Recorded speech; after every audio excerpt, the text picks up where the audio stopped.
So again, welcome to the Blackberry Peach Awards. We're going to begin by introducing Betty Bleen, who's going to read the first poem for us. Betty, please come up.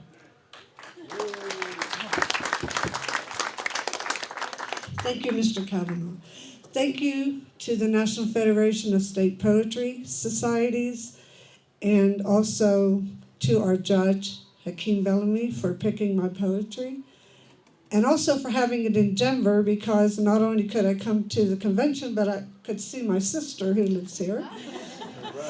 And because my mom told me to look for the good in everything, I guess I should thank my ex-husband for being unfaithful, because otherwise I wouldn't have written this poem.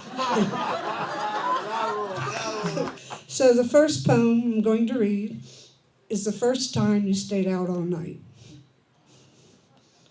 The first time you stayed out all night, I walked the floor, 8 months pregnant and dead tired, jumping each time cars on the gravel road broke the silence, peering out the window only to discover it was a neighbor coming home.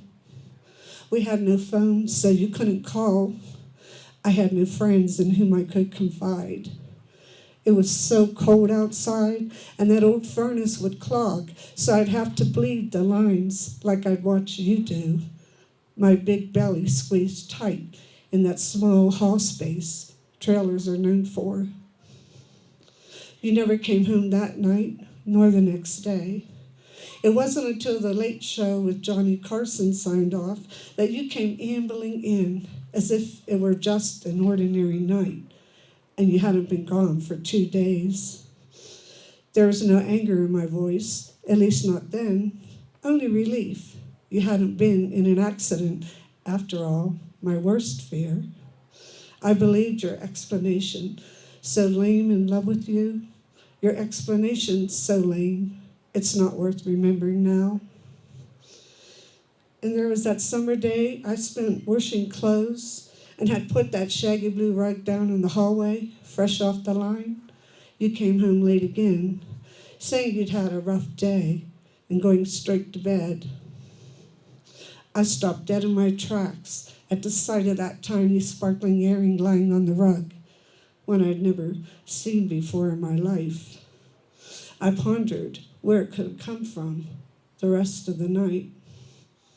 Or the day when I had to borrow your car and I put groceries on the back seat and found that small plastic toy behind the driver's seat that obviously belonged to someone else's child.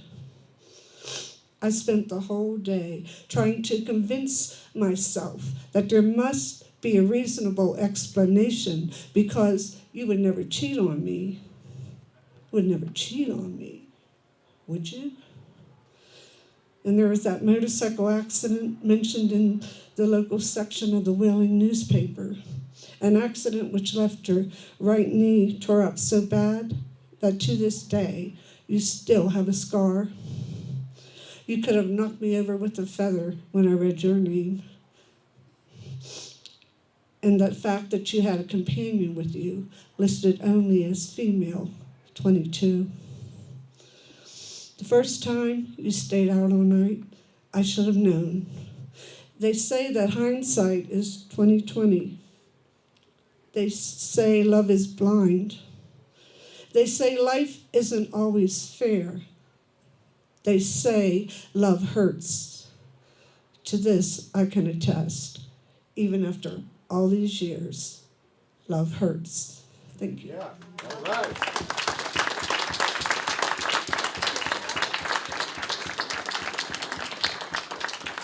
Okay, and our third place winner is Ryan Jones from Atlanta.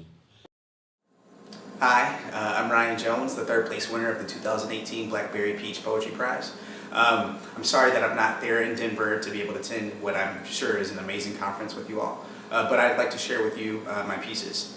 The overall title of the package was Affirmation, and the pieces there, some of them are chronicling a relationship between a father and a son, and then just in general an overall narrative about what it's like to be black in America. So without further ado, this is Affirmation, a Suite. Affirmation. The white kids used to say you weren't black if your daddy was at home. So I guess it was 7th grade I turned real black, blacker than the insides of closed eyelids and caskets. Stepdaddy lost his life in my search for affirmation, curled his spine into bald fists in my pocket, folded his voice into the poems in my notebook. Stepdaddy found his wings in my blackness, dapped at St. Peter like grown niggas do. Daddy still ain't called yet. He ain't as black as me. His daddy dropped everything for him. Daddy dropped me for everything. I don't think he believes me, son. Instead, colors me real black like midnights without him, named me Shadow, found joy in the way I could never separate myself from him, but in how easily he could separate himself from me. The white kids would still brand me Oreo. Tried to pretend stepdaddy didn't die for my birthright, and daddy didn't sacrifice me for mine, like black ain't some shit daddies owe me, to make up for the parts of me they couldn't love, they weren't able to love, to make up for me.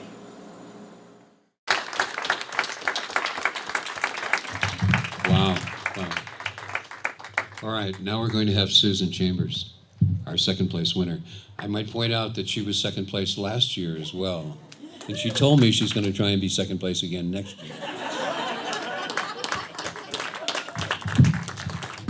You know, first place can't enter, but second place can keep entering over and over.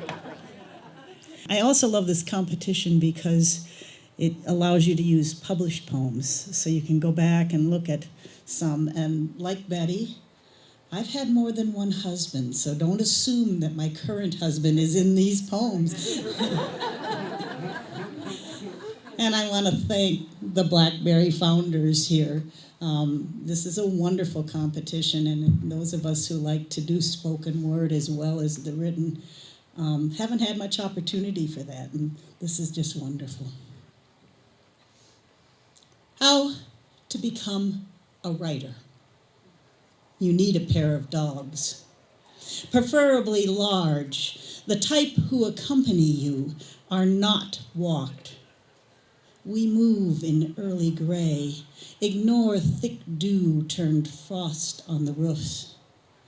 Dogs forage ahead 3 telephone pole lengths. They poke black noses into gopher holes, bound across cut bean fields after stray mourning doves.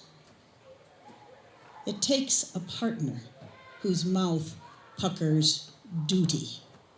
One who views word passions as a waste of time, a wanton throwing of money better spent on taxes and mortgages. Someone whose eyes flicker boredom if you ask to read your newest, whose muttered, nice, hangs over tea chilling in the cup. You need a handsome father who demands that you excel in what he knows is important, who thinks scribbling is tolerable as a hobby, but a writer embarrasses the family. There is the requisite yellow pad, blank pages full of tomorrow, filled pages a disappointment to be flipped over quickly. You might be burdened by the hole left by a friend 5 states away, the one who sends articles, whose scrawl in your books stops you at the first page of your final selection so that your fingers can trace her loops and trailing tail of her name. You need a cold moon to tap closed eyes at 3 a.m., an orb that pushes against the muscle's cry for sweet unconsciousness. A light that propels you up, the heat of bed draining away with each step down to your desk. You need a dead brother whose gun returns to the back of all the lines you write, while a moon drifts west, unmoved. There should be a clock, most likely with chimes, to remind you of tomorrow's appointments, the press of demands of your clients, all those faces who claim they paid good money to keep you from your yellow pads, books, friends, and this sleepless yearning. Right.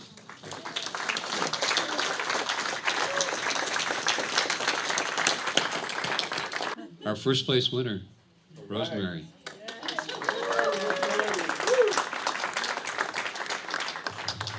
I really want to thank you, Shirley and Eleanor and Phil and Joe. You've worked so hard, Joe, and he's put so much enthusiasm and energy into this. Thanks. And I want to say that the very first time I ever did a poetry reading, I didn't have the poem memorized. I was reading someone else's poem, and I was so afraid that I started to shake. And then I could feel that redness that starts right here, and then it goes up your neck, and then it comes up your face, and then the next thing you know, your throat gets really tight, and then you're crying. That was my first poetry reading, so to be a winner in this competition is a huge deal. Thank you.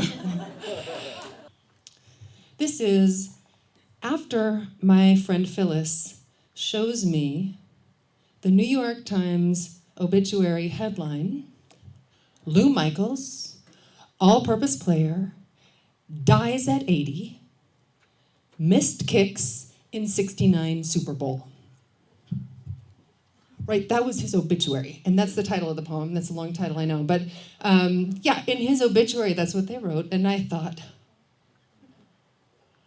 when I die, let them write about all the mistakes I have made. Let them say in the headlines, missed her calling for Broadway back in 1987. Let them say she trained hard, but she never did win a Nordic skate race. They can note how my children always fought in front of company. How every chocolate cake I ever made sank in the center. How the beets in my garden never grew bigger than golf balls. And how I never even watched the Super Bowl. Not even once. Much less knew who was playing for the Colts back in 1969 while I was still forming in my mother's womb, and Lou Michaels missed 2 field goals to help the Jets win. What do any of us really accomplish? My friend Wayne says, we do what we can and have mercy. Yes, let them say, I did what I could. Let them say that I loved the best I knew how, and messed that up too. It's what we do, we who are kicking our way to the back pages of the paper, well-intentioned and foundering, and faithful and confused as we are. We mess up. Yes. Mercy on us. Mercy on all our failing little hearts. How they beat so sincerely. And mercy on this longing to shine, to be brilliant. And all these reminders again and again and again to kneel. Yay.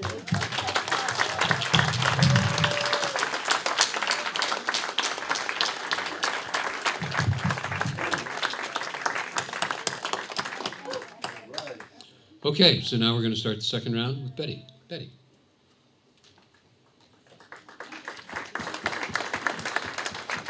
I'd like to clarify that I grew up in West Virginia, but I've lived in the Columbus, Ohio area since like 2000. So, this next poem I'm going to read shows that you can write a poem about anything. It's called My Dentist. And I started writing it when I was sitting in traffic on the way to the dentist. And then when I got there, you know, I have to wait in the waiting room. I wrote a few more lines, and then I ended up finishing it afterwards. So it's a little lighter poem than my first one. My dentist. My dentist knows my mouth intimately. And like any man who recognizes a lover across a crowded room, merely by her stance or the way she tosses her hair, my dentist recognizes me by the composite fillings, the caps on my teeth. Reclined under the veil of Novocaine, I listen to his and a dental assistant's chatter as he wields his drill, meticulous and finely tuned. With gloved hands, explores every nook and cranny of my gaped mouth. As I lie there, I wonder if it's true what they say that a dentist's first impression is based on your smile, the degree of whiteness, how big the gap is between your teeth. At the end of his day, does he take our teeth home with him?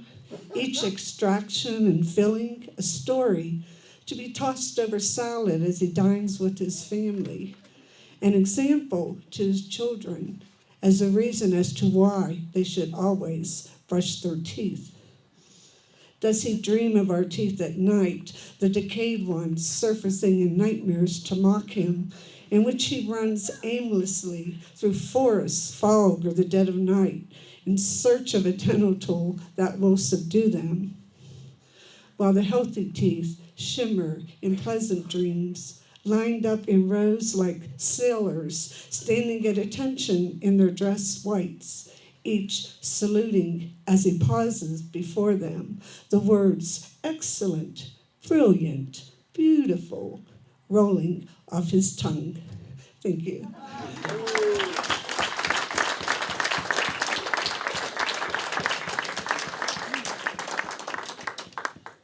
And I'm going to read this one for Ryan Jones, who couldn't be with us. Unsolicited advice for sons who forget to call home after Tanya Ingram and Jeananne Verlee. When your mother leaves you an unwarranted voicemail for the third time that week, call her back. When your father says he's proud of you for the first time in 10 years, do not hold your chin high. His pride is no consolation prize for the years you have taught yourself to be man. When your first girlfriend, whom you've only dated for 2 weeks, decides to call it quits, do not give up on love. Mostly because you aren't even sure that that's what it was in the first place. When your mother says she's getting a divorce, hug her. Remind her to not give up on love. Mostly because you aren't even sure that that's what it was in the first place. When your sister comes out to you, do not tell your family. Wrap your arms around her like scarves during winter. Never come unknit. Her tears are just the changing of seasons, the melting of snow when you find a condom in your little brother's room. Stay calm. When you find that the wrapper is open, talk to him. Do not chalk it up to circumstance. Let him know that every body that he comes into contact with matters, that women are not new lands to be conquered, that he is not Columbus. When your grandmother asks you to go to church with her, do not argue. Do not tell her of your belief that the church has become cancer, a good cell gone malignant. Nod and take the Bible with her name engraved on its binding. When your big sister says she hates you, laugh. Smile. Let the love you have for her flood from the pores of your skin. Stand in awe of her beauty when she proceeds to call you Abel and herself Cain. Laugh. Smile. And then place anything that resembles a bat near the doorway. You know how that story ends. When your mother says she pushed her, ask if she needs help. When she says no, pray for her safety and place anything that resembles a bat near the doorway. You know how that story ends. When you're friends with canine-like vision, colorblind to the world, say that you're not really black, show them what really black is, what black actually means. When your teacher gone plantation owner finds the gall to call you boy, do not raise your fists, do not go down swinging. You were not born into a family of martyrs. Martyrs don't get to make families. When your mother leaves you an unwarranted voicemail for the 4th time that week, call her back. When you finally find your worth in another human's chest, do not become leech. Do not bury yourself into their expectations. Learn the difference between rock and anger. When your stepfather raises his voice to you, do not become mute. This is not his home. He bored holes into the walls of this foundation. Instead, become carpenter. When your stepfather raises his voice to your brother, become animal. Rip larynx from throat. Refuse to back down. Do not regret any of it. When your stepfather raises anything to your mother, become cannon, fire at will, raise all defenses, destroy anything and everything that comes your way. Remember, you were born of the winds, you are accustomed to blows. But the first time the girl whose veins supplied the ink for your poetry hits you, you probably deserved it. When she hits you again, leave. When she tries to get her hands around your neck, leave. When your name shoots from her lips like venom, and she rears back to strike, remember, snakes were the first signs of sin. They were cast in the Garden of Eden, and while they may seem small, they have been known to take down elephants, and you are no elephant, but know your worth. You are Mount Olympus to Greek mythology. You are Shakespeare to Elizabethan tragedy. You are Noah's Sphinx to Egypt. You are important. You are alive. When your mother doesn't answer the phone, and you leave the first unwarranted voicemail in her inbox for that week, wait for 5 minutes and call her back.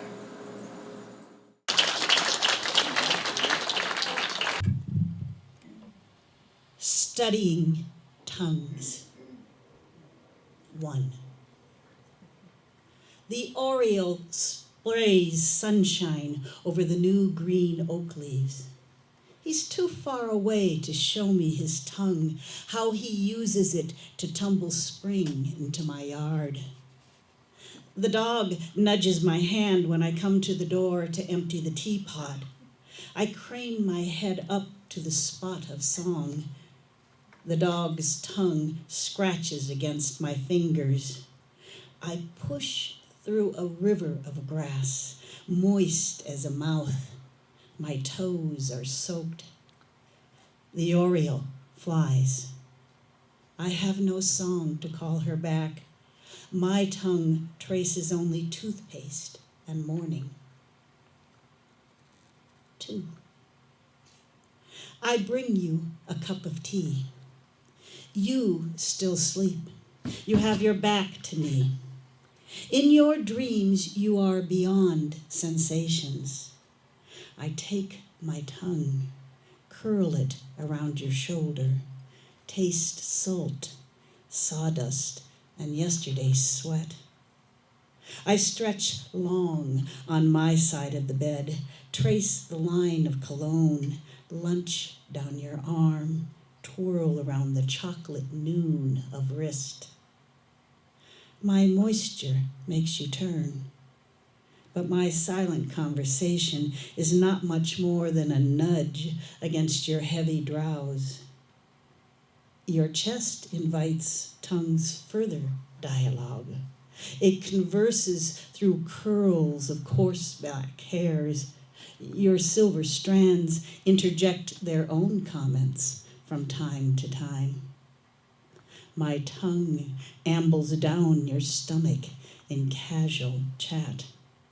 Now you stir, perhaps chilled by my trails. One eye opens. The tongue replies. 3. I open the window above our bed. The oriole's song pulls the chill out of the corners of this April sunrise. I do not talk to you yet as you wake. You know what I have said. Outside, the dog rolls on new grass, the bird an orange flash above her. She grins at us with tongue extended.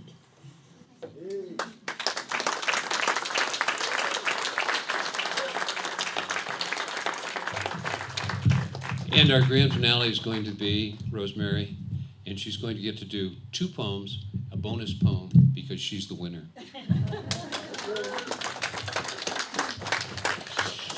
So a few years back, somebody sent a really nasty email to my mother.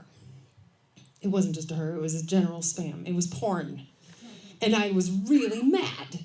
And I wrote a really nasty poem about all the things I was going to do to that person.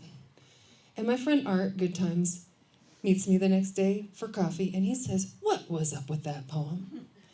I said, "Oh," and I explained, and he said, "But that wasn't you. You're not mean like that. You need an alter ego." And I thought, Yeah, I really do. And I'm here to tell you that all of you need an alter ego. And we learned a lot today about the persona poem from Eleanor Swanson. This is a persona poem, but it's your alter ego's persona poem. So it's like some other part of you that you're not in touch with them. But this is what I can tell you about your alter ego. They have a lot more fun than you do. They are really good at everything you are not good at. They are not afraid of whatever you are afraid of.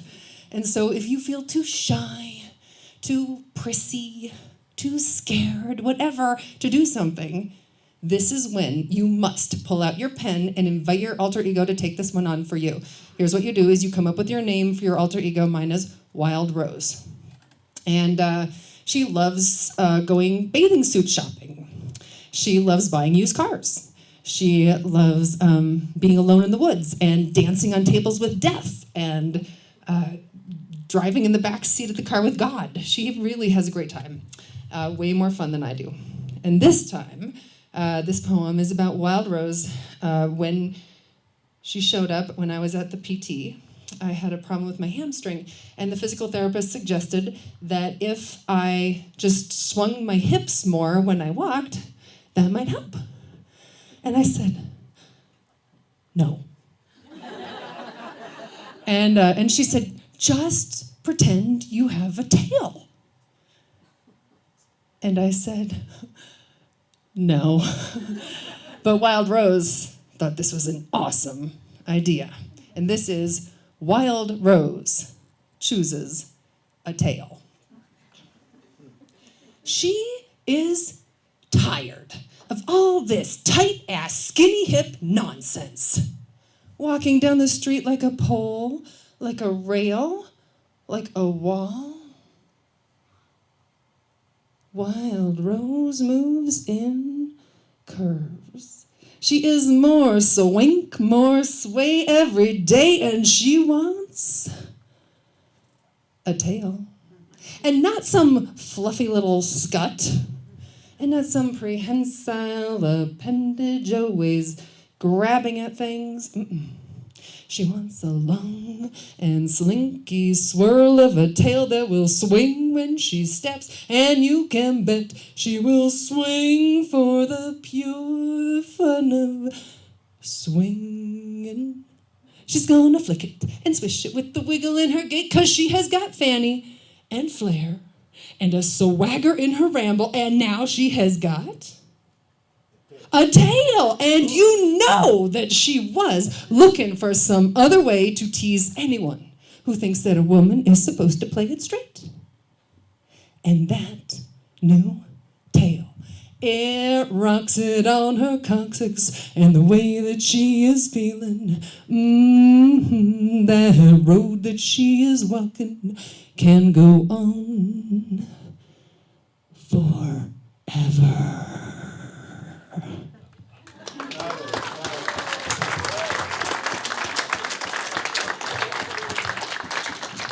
See how much fun that is? I mean, really, you and your alter ego have such a good time together. The last poem is called How It Goes On. And how it goes on. On the day I learned that he died, I made blackberry jam. The kitchen was steamy and hot from the water bath, and the bubbling saucepan of fruit took nearly an hour to gel. I stood and stirred and stirred and stood. The sweet scent touched everything. It was gray outside and smelled of rain, while inside the pot deepened a most beautiful darkness, the color of sugar that comes with time. It was an accident, of course, his death, the kind that makes every one of us think that we are lucky to be alive, lucky to stand wherever we are standing, whether it's in line for a bus, or beside the road, or in front of a chalkboard, or at a convention in Denver, or in the middle of the kitchen, stirring blackberry jam. And how could I not fall in love with the heat, with the color of blackberries? How could I not fall in love with the cat and the chatter of the girl playing dolls and the racket of the boys throwing pillows, and even with the ache in my feet? What a blessing to be alive, to feel this awful tug in my gut, this surge of what if, and the swell of what was. Oh, and this terrible gift of standing for hours to preserve what is sweet. As if I believe there will be a day, months from now,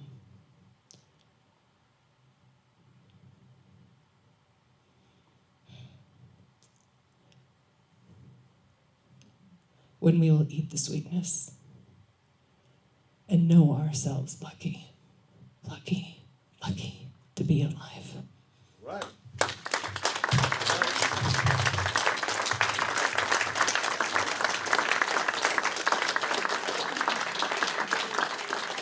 Well, those are our winners this year, 2018. 2019, January 1st until March 15th, you have an opportunity to win for 2019. Again, $1,000 first prize, $500 second prize, $250 third prize, and bennies as well, other bennies, like 25 copies of the book that poems are in. I want to point out again, this book is for sale in the bookstore. It's only $10. I hope you'll pick one up, and when you do, it's not just a book. It has words, spoken words, that go right along with it. And so that's the idea of the Blackberry Peach, written and spoken words. Thank you so much for listening. Thank you again to our Medicis here who made this all possible. Thank you to our winners. And thank all of you. Thank you.